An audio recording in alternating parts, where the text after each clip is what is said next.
I'm Adam Pascarella, and welcome to episode 40 of The Power of Bold. From New York City, it's The Power of Bold, the podcast on risk-taking, entrepreneurship, and bold living.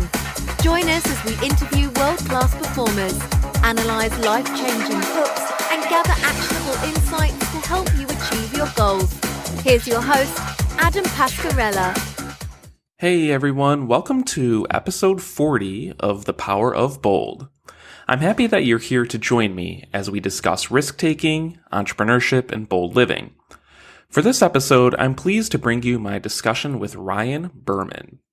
He is a serial entrepreneur and the author of a recently released book titled Return on Courage, a business playbook for courageous change. Ryan spent 3 years shadowing some of the most courageous people, like an astronaut, Navy SEAL, and game-changing corporate executives, to learn how they tick and how we can implement some of their insights both at work and at home. After reading the book, I knew it would be a great discussion for the podcast, so I'm grateful that Ryan took the time to appear on the show. In the episode, we touched on a wide range of topics. Some of those topics include why Ryan received a negative blessing from being let go at a dream job, what would-be entrepreneurs can learn from Ryan's experience building 3 firms, how being public with your goals can lead to some incredible opportunities, Ryan's better definition for courage, and how listeners can become more courageous and how they can make their organizations more courageous.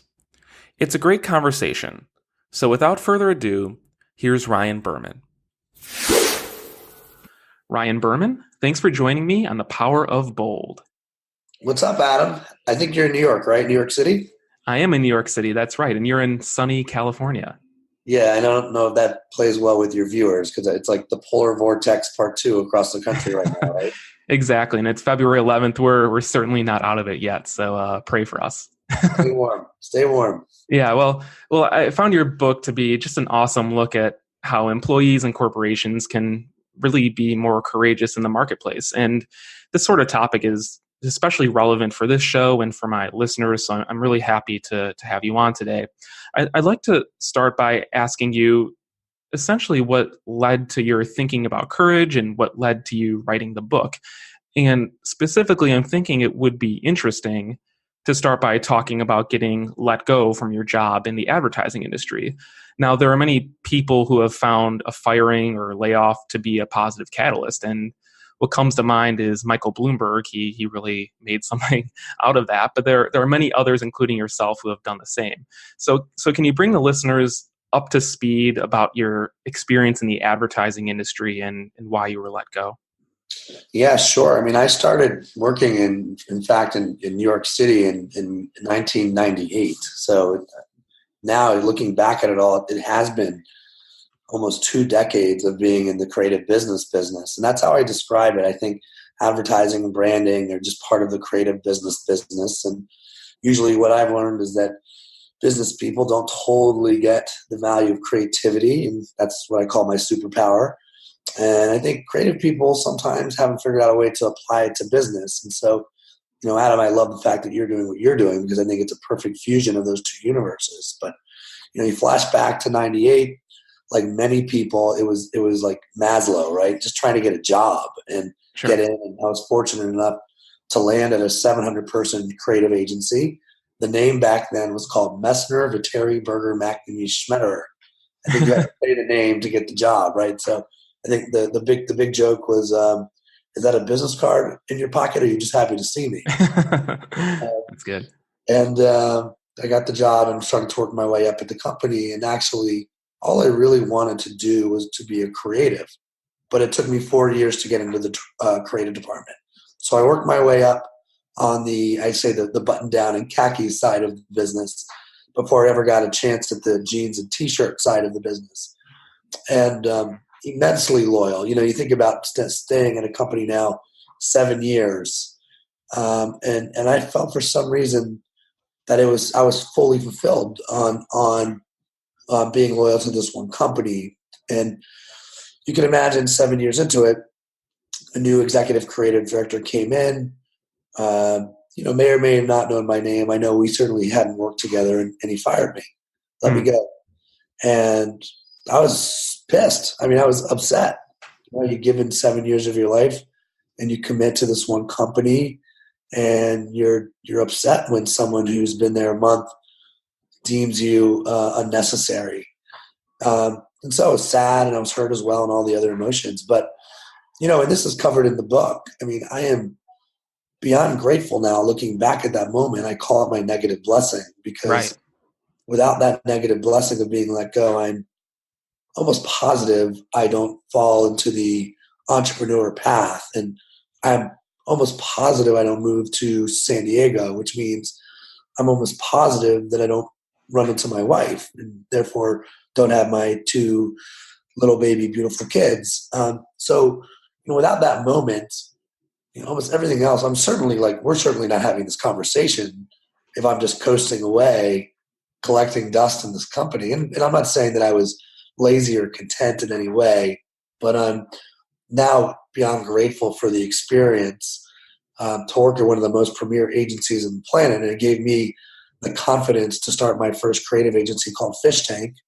This was back in 2004 in San Diego, 4 people out of a house. To make a very long story short, I merged that company with another. We parlayed it into a company called IDEA. It was a 70-person creative agency that I still have a stake in today. And when I started to write Return on Courage, the original plan was to use the book as a credibility tool to position that particular agency. Mm-hmm. Yeah, and if I could just go back to when you left your advertising firm. So did you consider staying there for the remainder of your career? Was entrepreneurship even on your radar at that point? I mean, no. I mean, at first I was, you practice this craft and you get really good. And so 7 years in New York, a leap to the West Coast. I mean, I will say that I was interested in writing longer form story structure, better known as movies. So when I moved west, I thought, I'm gonna go write movies from the beach. And the big joke is I thought I'd be writing movies, and I feel like I've been living a movie ever since I got to San Diego. And again, that's where I saw my first brick wall called my first business. And that's when it changes, because I went to Ithaca College, television radio major, a liberal arts school, and to be honest, I crushed it because almost the entire program was hands-on, which works well for me. But there weren't any business courses. So now you're like, all of a sudden you're like, I guess I'm running a business. Yeah. How do you do that? Well, how you do that, you just get into it and start. I was going to ask, how did you do that? So it was all trial and error. You were just iterating on whatever didn't work and doubling down on what did work? I mean, I guess that's the logical version, right? The logical explanation. But I will say that, I had an opportunity that was just too good to pass up, where I had moved out to California. 2 people who I was in their wedding, and they left after 9/11. So they were in New York City as well. She was a strategist, and she's like, "Can you help me with this pitch?" So I helped her with the pitch, and she was working for a photographer who was trying to turn her company into a branding studio. So I'm like, "Yeah, sure, I'll help you on the side." And I got lured in basically, and the client, the photographer wouldn't fly us to the pitch basically, so I flew us to the pitch. And in the room, the CEO turned to the CMO and said, "What do we need this other company for? Let's just go with these guys." And we're like, "Well, we can hear you. We're right here. We hear you. This sounds like a good sign." And wouldn't you know it, they gave us an assignment.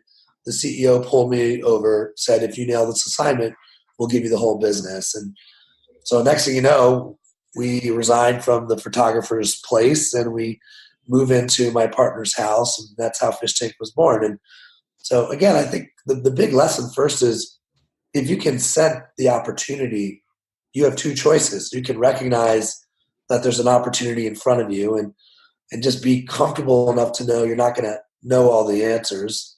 One of the great pieces of advice I got early was, do it your best, pay for the rest. So if you have any money, then that's a really good strategy to follow. And if you don't, then keep that in your back pocket. And as you're starting to learn all these things, recognize what you're really good at, recognize what you're not good at, and when you do have money or some dollars, then hire people that can round out your raft mates, your raft. Right. And so like you said, after you left your job, you started Fish Tank, IDEA, and you're currently the founder of Sock Problems, which is a cool company. I invite the listeners to check out your website. It'll be in the show notes. And, we could spend the entire episode talking about your experience with startups and being more entrepreneurial. But one question I would like to ask, at least for, those listeners out there that may be in a white collar job, they may be wanting to leave and try to become an entrepreneur, yet fear or some mental barrier is holding them back.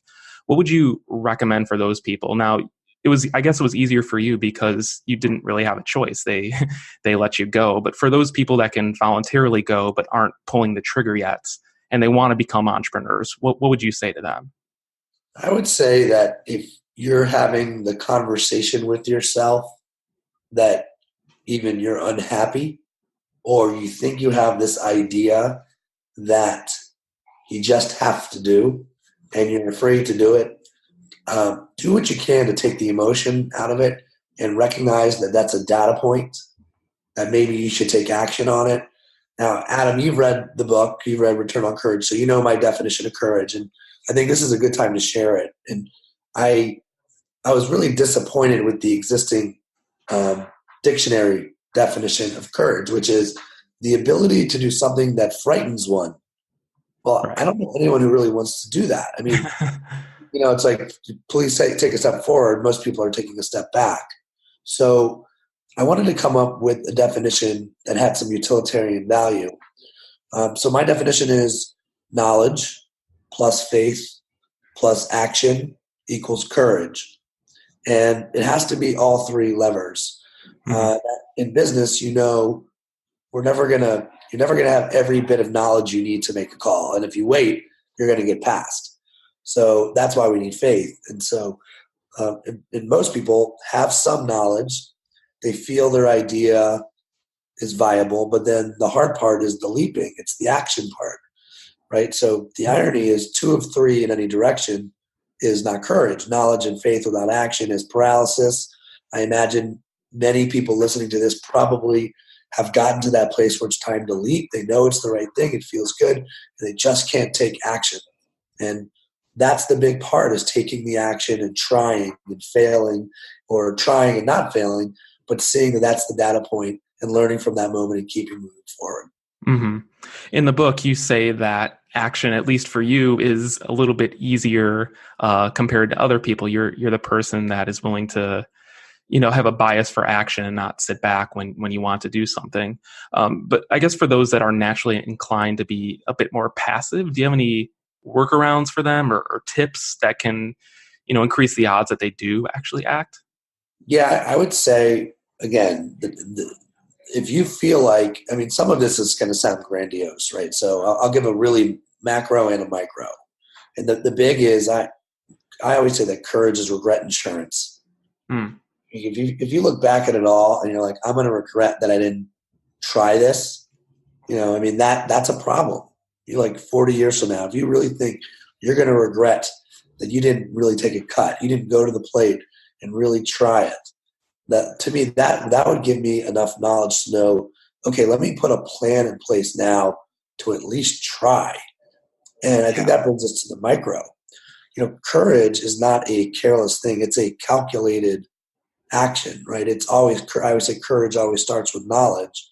So how can you then create infrastructure and process? How can you actually, even if it's like in 1 year, you put 5% of your paycheck to the side, right? Every 2 weeks, you're just putting 5%. That's your hustle money to try to bring this new hustle to the market. But again, there are ways that you can create infrastructure just like that. So you can at least try your idea. Now, no one gets there alone, so you're probably going to have to find a few other people that share your values, right, to bring into the mix. Mm-hmm. But it starts with you taking action, and taking action is putting 5% of your salary aside every month, and then even if it's a year later, going, okay, now's the time. Let's see what we can do here. Yeah, that makes a lot of sense. And I'm just focused on your use of the word process there. I think that's really important. And I've spoken with other people on this podcast, like Jeff Hayden, who writes for Inc.com. And, goals are nice. Goals are just important things that we should have. But if you don't have the process to achieve that goal, whether that's putting aside that 5% of income, like you say, or however you alter it toward your goal, without that process, it's going to be difficult, maybe even impossible to accomplish. So I think that was an important point you made there. So I guess maybe when you were starting out on your entrepreneurial journey, what was your process to get better and to improve? I mean, again, I had an opportunity to work in one of the largest creative agencies on the planet, right? So the first 5 to 7 years, I describe it as like getting my PhD in both creative business and street smarts, because it's New York City. And as you know, Adam, living there, it's a crazy place. Yeah. But my process was to listen and to learn and, take cuts when I got the opportunity. And then when I came out to San Diego and I started my own agency, I basically followed that same process. And I wouldn't say it's a process, but it's like, listen, my superpower is really like hearing what's not said, which is how you really smoke out a client's problem, and then coming up with a solution. And when you make yourself invaluable and you solve someone's problem, then they want to work with you again. And all of this is a roundabout way of saying, I just always felt if you do good for your client and you solve their problem, that the money would come. And I don't see how that's any different for any entrepreneur. Like, if you're going to bring a product to market, hopefully it's a useful one. There's a need for it. And then the money will come. And of course, you need some money to get started. But same thing about return on courage. I didn't write the book just to say I wrote a book. I wrote the book so that people who wanted to make courageous change had an actual playbook to do so. And I think we talk quite a bit about our why and knowing our why in society. And we don't do enough to then unlock the how and sort of unfold the how. And I love that you talked about process already, because the book really is giving you the how, step by step, on how to make courageous change. Right. Yeah. And I would like to dive into the book at this time. Again, it's called Return on Courage. And I believe you released it in January, so pretty recently here. And before we get into the substantive content, I've just got to ask, you got to meet and interview awesome people like a Navy SEAL, I think even an astronaut with Virgin Galactic. Just for the listeners out there that are looking to pitch or collaborate with people, how did you get those opportunities? How did that happen? Great question. I think, first of all, the topic resonated with the people I reached out to. And I think this is where I sort of got lucky with LinkedIn. Super powerful tool. So the two ways that I was able to acquire interviews was through LinkedIn and saying, hey, I'm writing this book about courage. You're a Navy SEAL. I think you're a perfect fit. Can I interview you? And then the second's a little bit of a longer answer, and it's a funny one, and I think it's important to share. So I had three big fears going into the book writing journey. First of all, it was, I'm certainly not qualified to write a book. Like, you know what I mean? I'm like the least qualified person in my family for sure, coming from a slew of lawyers. I felt like I'm the last person that you would have voted for in my family. So that was one I had to get over. Two, I'm the least qualified person to write a book about courage, as a guy that spent a career writing pithy one-liners hiding behind a laptop. What could be more courageous than that? And then three was, I don't want to tell anyone that I'm doing it because someone's going to steal my idea. Right? And I want to spend most of our time on that third one, because the minute that I made it real and I shared it on Facebook, and I remember sharing it on Facebook, I'd done like 18 months of research at the time, or like maybe it was 15 months. And on January 1st, I was like, I'm writing a book about courage. I've been working on it for this long. I've interviewed these people. And the minute I shared it and made it real, I received so many DMs from people saying, that's awesome. I love the topic. You should talk to this person. They're a flight attendant. Or you should talk to, and flight attendants are now trained for terrorism. Or, oh my gosh, you have to talk to that person. They were a bank teller that were robbed at gunpoint. You should hear their story. So just by sharing it, the opposite have happened. I thought people would steal the idea. People made it better. Hmm. So now the principle I always talk about is stated and created. Stated and created. Like the minute you share something and you state it, you might be surprised by who comes to out of the woodworks to help you. Yeah. I've had that experience myself. Just even with this podcast, serendipity is a powerful thing, and unless you put yourself out there, you never will know what's going to happen. The opportunities are there, so I think that's an important point as well.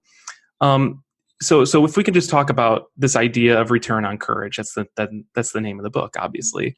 It naturally leads you to think of return on investment, which is something that executives, investors, others are searching for.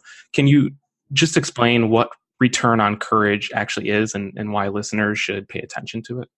Yeah, I mean, I think first and foremost, yes, ROC, return on courage, is how companies can maximize their ROI. And the statistics are absurdly staggering. You've got over half the Fortune 500 since 2000 that are now extinct. And that number is supposed to hold over the next 10 years. Evidently, we're going to have 9,000 brands that rattle on and off the Fortune 500 over the next 6 decades. There's predictions that 40% of all companies will be dead in a decade. I mean, you can go on and on and on and on and on the statistical side. And the whole point of me saying all this is because people don't think that statistics have anything to do with them. They think statistics are for other people. So what I learned is that the companies that have courage in the messy middle, when it's time to take on change, and I do think if you're having a conversation about courage, you're really having a conversation about change. The ones that can do it and can unlock it, it becomes a massive competitive advantage for that leadership team or for that culture, empowering your employees to come up with a courageous idea or product that we actually all want and need.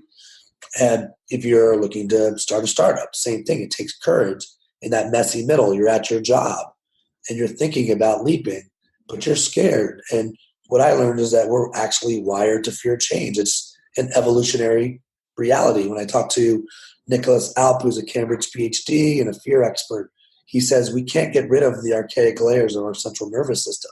They are there with you for your life. So we have to come up with strategies to handle the realities of bad emotion and fear. And that's where I landed on this idea of, oh, okay, I wonder if I could develop what I call your central courage system to combat the realities of your central nervous system that was designed to keep you perfectly safe. And, you break down central nervous system. At the core of you is this system, this operating system, a computer designed for your nervous tick. And your brain is doing exactly what it's supposed to be doing. It's saying, don't say that, don't touch that, don't think that, don't feel that, don't consider leaving. It's doing exactly what it's supposed to do. Better system, by the way, when we were cavemen and cavewomen and a bear was chasing you for berries, then the body is responding the right way because of the central nervous system. Now you're sitting in traffic and that same response is happening. So that was the whole intent of the book, was to create a process that allows people to step by step realize how to build their central courage system. And, and as you know, I think it comes at a price. Yeah, definitely. I would just like to follow up on something you said there. So you said something like 40% of companies are going to die within the next decade or whatever particular stat that is. Do you think, at least for courage within companies, do you think it's easier for the struggling companies to exhibit courage more than the ones that are succeeding, wildly succeeding, just because the ones that are struggling, there's really nothing to lose? And you even bring up Domino's Pizza as a case study in the beginning of the book, where they were massively struggling, and some of the executives decided, hey, some changes really need to be made, and it paid off for them. But do you think, at least if a listener is working for a pretty successful or very successful company right now, maybe they have a leadership role at that company, it's obviously just as important for them. So how can they create that sense of urgency, I would ask? Yeah, and I think one of the lines in the book that I loved is, how do you create a sense of urgency inside a sensible plan? And again, if I'm at a big company that's successful, then I would be that means there's probably budget, and if I have budget, then I can create process and infrastructure to create courageous opportunities. Google, one of the things that they do is release specific people on their team, and you talk about a big courageous company, and this is not a small ship. This is a very big company, but they continue to innovate. They continue to find ways to create process and infrastructure to create ideas. Jason Sparrow, who's I think he's an SVP there, he talks about how he puts 5% of his budget aside, and he picks the appropriate team, and then he gives them time, space, and this budget and shelter. And he's like, come back in 6 months with ideas. Make me move 20% of my budget to that idea next year. So at a big company, I think you can be more creative and mindful in creating your what's next. Mm-hmm. The realities at a company that are maybe in the Maslow survival mode arena, I mean, look, you can lie to yourself and the ship's going to die, or you can iterate, or you could put a plan in place to actually work on your what's next. And so the other reason I like the title Return on Courage is I do think any willing business, being or brand, can return on the courage platform. And as you mentioned, Domino's is the very first story in the book, where Russell Weiner and their team basically took the stock price from $2.84 to over $300 in a decade. And this is cheese, sauce, and dough, right? This isn't like a Silicon Valley brand or a garage brand. It's a company in the Midwest with Midwest values that's selling cheese, sauce, and dough. Right. Yeah. It's I think it's been one of the best performing stocks of the last decade. Yeah. And it's just, they had a plan and they executed on it. And once I read the Domino's case study, my mind kind of wandered to Nike's recent decision to use Colin Kaepernick as a spokesperson for one of their recent campaigns. And Nike's not a struggling company either. I thought maybe going back to what I said, that's a good example of a company that's doing really well, yet still has the courage to live up to their values or live up to their purpose and go from there. Have you thought about the Kaepernick campaign at all with Nike and how it relates to this? Of course. And you can see the financial, when you talk about a return on courage for them, perfect example of a company like that's living their belief system.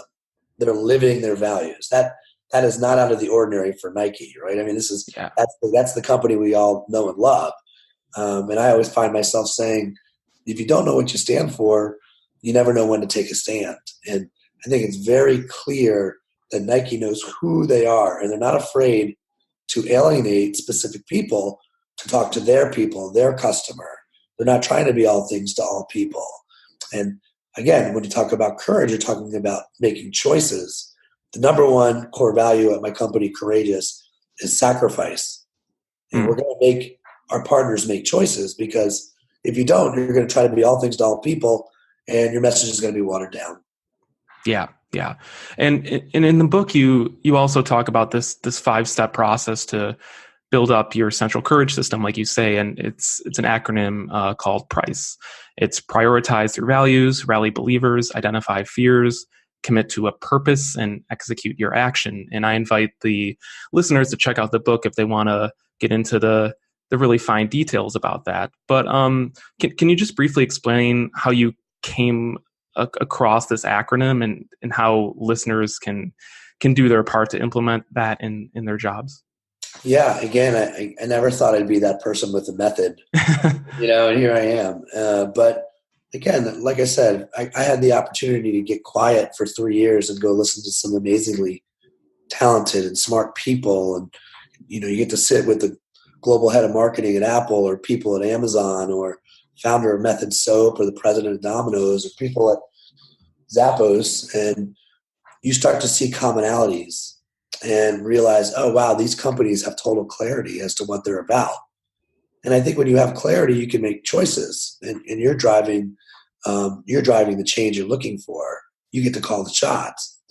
And so, again, if my superpower really is hearing what's not said, I was just connecting the dots of what I heard from people before me who have done it at a really high level and landed on the importance of values. I do think that core values are not eye rolls. They're not the exceptional role, but often many companies have like CYA values or values collecting dust in an employee manual, or they're on a lobby wall, but they're not really being activated. Values are there to help you create the behavior you want from your team. Values are there to help you make decisions. They can be your like most positive assets if you use them properly. And what I realize is many companies aren't doing that. So the book, I mean, it priced the whole idea of the first step of P is going all the way back to the basics and making sure we have the right values aligned to make decisions at your company, and then go from there. Mm-hmm. I would just ask, say there's a listener listening to this right now, and maybe they just graduated from college or they're in their mid-20s. They're really inspired by the book, particularly this discussion about prioritizing values. They may not have that much power within their current organization, but they want to, start this process and start taking some ownership over their position and in their company or organization. How do they do that if a listener doesn't have that much power or influence in their job? Well, what I would do is I would get as much clarity on what's important to you as possible and start designing the life that you want. So even the way the book is written, I think for anyone who wants to advance their career or company, run through price. And Adam, I know you've read the book, so I would even challenge you to come back. Maybe you and I will get back on the phone in a month, and I would love to see your personal core values. As you start to treat yourself like a brand, because to me, once I got that clarity, even in myself, the amount of time I save, I really only spend time with people that mirror my values. Now, outside of my family, there's a couple people in my family because you can't choose your family, right? Right. And I love my family, by the way, but outside of that, the amount of time I spend with people that share my values is through the roof. They make me better. I make them better. Our definitions of logic match up. So the first thing I would say is get clarity. Like run through a personal core values assessment of yourself. Figure out why you're built the way you're wired. And then take that with you into the interview process. And then the next thing I would say is, remember, you get to ask the questions in an interview as much as they ask you. So some of the questions that I would ask are, what's the mentorship program like here? Right? Because to me, I'm not just looking for a job. I'm looking for growth. I'm looking for a mentor. And again, I think that's second is, what does the path look like for me? Of course. But that number one alone, if you're looking for a job, you're really not looking for a job. You're looking for a mentor, someone who can teach you the ropes. And I'm sure people would love to share what they've learned. So find someone who can help you like that.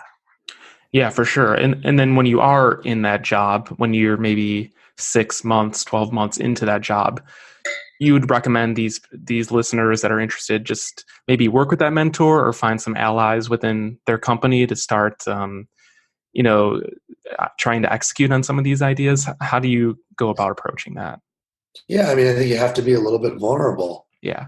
Right. And go back to my Facebook story about when I actually said to the world, I'm writing this book. So state it and create it. Well, once you have clarity of what you're about and you know what you want, don't be afraid to share it with people. And I think people get the wrong idea of rejection. Like if you said something to somebody that you wanted and they weren't interested, probably not the mentor for you anyway. Yeah. Right. So yeah, right. Try another 10 people, try another 20 people. I mean, I wouldn't just be like, do you want to be my mentor? Do you want to be my mentor? But as you get to know people, find someone who really has your back and go from there. Yeah, it echoes that idea of the negative blessing, right? The person turning you down, you didn't want to be with in the first place, or you shouldn't have been with in the first place. So it's really save you time. Good news is there's 320 million people in the U.S. alone, so you could probably find some mentors. It really does come down to don't give up, don't quit, keep going, find your people. For sure. In the acronym PRICE, the third one is identify fears. And I thought this was a really interesting discussion because I've worked in the corporate world, you obviously have. It's difficult to suggest or talk about ways that competitors can put you out of business. Now, it's obviously a terrific exercise. More companies should be doing it. But I think people don't like admitting their weaknesses or their company's weaknesses. So, do you have any tips on how to remove some of the awkwardness if you're trying to propose a discussion like this? Sure. Yeah. I mean, first of all, I think let's start with the fact that I think that no one should fear less, right? Like the word fearless doesn't work for me, right? I don't like fear less. I actually like fear more. Hmm. Like, how do we actually fear more? I mean, fear is just a data point. It's a knowledge opportunity. So I thought it was interesting that SWOT, strengths, weaknesses, opportunities, and threats, has somehow been the standard for 60 years. And every time I've ever done a SWOT now, and I think it has its place, but now it's like my weakness is also a threat, and then sometimes my strength is an opportunity, and I've got the same answers in every place. So I was really just trying to come up with a better way to SWOT. And the way I'm attempting to audit fear, and again, there's this famous proverb that fear and courage are brothers. You actually can't get to the courageous choice without channeling it through fear, is to look at which fears could take your business down. Mm-hmm. That means, what's the industry fear? What's the Uber or the Lyft to taxis, or Amazon to like 80% of brands that are out there, right? And then what's your product fear? Where could your product be better? What's your service fear? What's your perception fear? A perception fear is marketing. And then, smoke out what that fear is, and then put a plan together to shrink it down. And to me, I would rather be driving that conversation versus having to react to it when it's too late. Sure. Yeah, of course. Yet a lot of companies don't do this, or they're hesitant to do it, and that ultimately hurts them in the long run. If I could just one more question about price execution. In this section, you talked about persuasion, and this is probably your advertising background at play here. But I thought it was really interesting. Maybe it's not that related to this conversation, but you say that ultimately you want people to persuade themselves. It's almost this idea of inception, right? You're planting an idea in their mind, and you're hoping that they think they're organically coming up with an idea to buy your product, for instance. Meanwhile, you're doing the work behind the scenes. Can you explain that further, and how we as entrepreneurs or would-be entrepreneurs can leverage this? Well, I guess the most layman way to attempt to describe this is just start very focused on the need. Like, is there really a need for what you're bringing to market? Like, is there really a viable need? Because if there's a need, then you don't really have to coyly persuade. And I think persuasion as a word gets a bad rap. And I think you see bad brands doing the opposite. Like, you see them dissuading you. So dissuasion, right? So I see there's certain car companies that run, and I'm like, well, thank you for reminding me that you're not for me. And meanwhile, they're probably happy about that too, because I might not be their target audience. Sure. So when it comes to persuasion and behavior, I really don't think you're changing anyone's behavior. You're giving them enough information for them to make up their mind on their own. And that's about as far as I would take it. Just let me give you the knowledge and tell you how I landed here, and then it's up to you to do the rest of the work. Right. And again, just catering to that need, having empathy, understanding what they want, and going from there. And now, Ryan, I always ask my guests one thing that they would recommend that listeners do immediately after an interview to implement some of the ideas that we've discussed. So I'll ask you that same question. What can listeners do right after this episode? And you can take it wherever you want. Yeah, again, I think if you're interested in making courageous change, that's why I wrote the book. So I'd say pick up Return on Courage, and I would start by just running yourself through the P of price, which is the core values exercise, right? Prioritize through values and get clarity on why you're made up the way that you're made up. And once you know who you are, you can start to surround yourself with your people, which is rally believers. And once you've got your people, then you can go after your fears, like let's smoke them out and shrink them down, and so on. Then commit to a purpose. What's the purpose? What's your purpose of being here? And then the old Yoda, do or do not, there is no try. It's time to take action, the execute your action phase. So again, this might be difficult hearing this on a podcast, but that's basically the 5 steps of the price of building your central courage system. Yeah. Well, that's great, Ryan. Thank you so much for discussing these ideas. It's a really fascinating book. Again, it's called Return on Courage. And if listeners want to learn more about you or the book, where can they go? I would go to couragebrands.com and start there. You can sort of see my background. I'm pretty sure you can email me from that. But if not, just find me on Instagram, Ryan. It's at Ryan_Berman, or LinkedIn. I think it's Courageous Ideas is the /. Very good. Well, thanks again, Ryan. This has been terrific. I really appreciate it. Thanks, Adam. Take care, man. You too. Stay courageous. Once again, that was Ryan Berman, a serial entrepreneur and the author of Return on Courage. To learn more about some of the topics discussed here, including a deeper discussion of Ryan's PRICE acronym, feel free to check out the book.